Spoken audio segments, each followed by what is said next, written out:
Baiklah, Assalamualaikum warahmatullahi wabarakatuh. Perkenalkan, nama saya Desi Olivia dengan NIM CM024041. Pada kesempatan kali ini, saya akan menjelaskan tentang konsep pengakuan akuntansi pajak tentang investasi pada entitas anak dan properti investasi bagian 2. Yang pertama, kita masuk ke definisi dan pengakuan aset tetap. Aset tetap merupakan aset berwujud dengan masa manfaat lebih dari 1 tahun yang diperoleh untuk mendukung operasi perusahaan dan tidak dimaksudkan untuk dijual dalam kegiatan normal.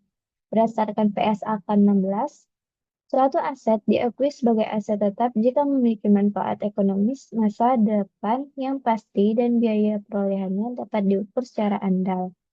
Jika kriteria ini tidak terpenuhi, pengeluaran tersebut harus langsung dibebankan sebagai biaya periode berjalan.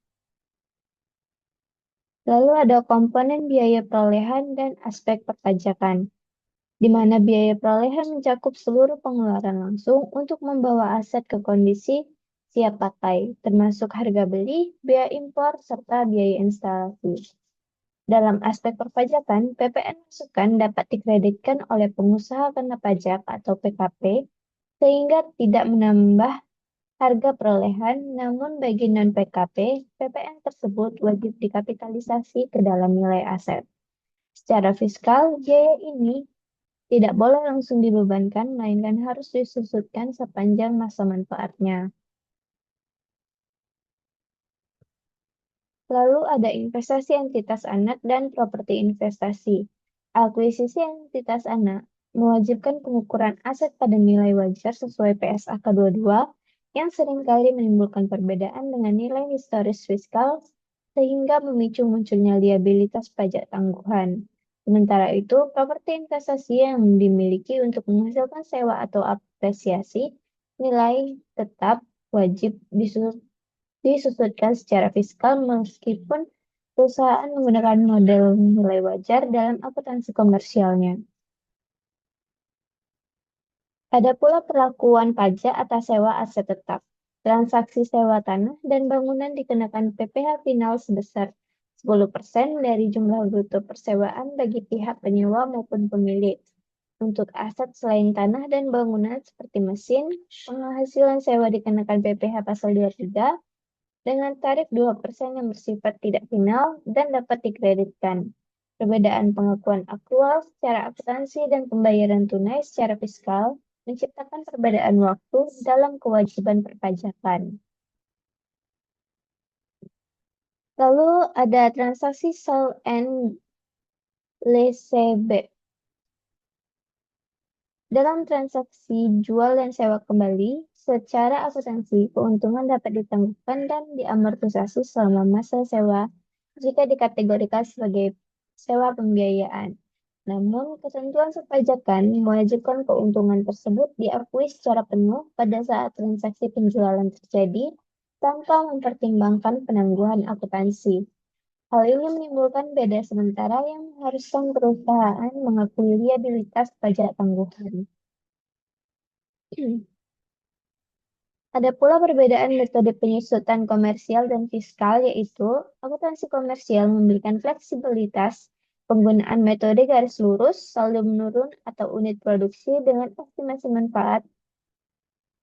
estimasi masa manfaat berdasarkan kebijakan manajemen. Sebaliknya, aturan fiskal sangat kaku dengan hanya mengizinkan metode garis lurus dan saldo menurun dengan tarif serta masa manfaat yang telah ditetapkan secara baku dalam kelompok 1 hingga 4 serta kategori bangunan.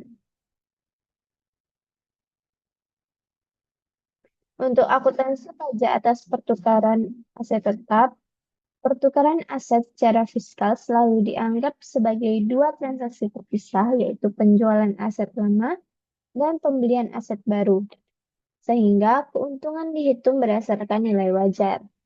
Perlakuan ini berbeda dengan akuntansi yang tidak mengakui keuntungan jika pertukaran dianggap tidak memiliki substansi komersial. Jika dilakukan dengan pihak berelasi, harga pertukaran wajib mengikuti prinsip kewajaran dan kelaziman usaha guna menghindari koreksi fiskal. Nah, kita masuk ke mekanisme dan implikasi revaluasi aset tetap. Revaluasi aset tetap untuk tujuan pajak dikenakan PPh final sebesar 10% atas selisih lebih nilai revaluasi di atas nilai sisa buku fiskal. Manfaat utama revaluasi adalah peningkatan dasar penyusutan fiskal di masa depan, meskipun perusahaan harus membayar pajak di muka atas keuntungan yang belum direalisasi. Bagi perusahaan induk, revaluasi aset oleh entitas anak akan meningkatkan nilai investasi melalui metode ekuitas sesuai porsi kepemilikannya. Terakhir, kita masuk ke kesimpulan. Akuntansi pajak atas aset tetap. Yang terakhir, kita masuk ke kesimpulan. Akuntansi pajak atas aset tetap, investasi entitas anak, dan properti investasi menuntut pemahaman mendalam mengenai perbedaan antara standar akuntansi keuangan atau SAK dan ketentuan fiskal guna memitigasi risiko perpajakan. Ketentuan fiskal yang cenderung kaku dalam hal metode penyusutan, pengakuan keuntungan transaksi pertukaran, hingga pengenaan BPH final atas revaluasi dan pengalihan hak seringkali menciptakan perbedaan waktu wajib diakui sebagai pajak tangguhan dalam laporan keuangan. Oleh karena itu, perencanaan pajak yang matang dan koordinasi antar entitas dalam grup perusahaan sangat krusial untuk mengoptimalkan manfaat ekonomis aset tetap dengan tetap menjaga kepatuhan terhadap regulasi perpajakan yang berlaku di Indonesia. Mungkin sekian materi yang dapat saya sampaikan. Jika ada kekeliruan informasi, saya ucapkan mohon maaf. Wassalamualaikum warahmatullahi wabarakatuh.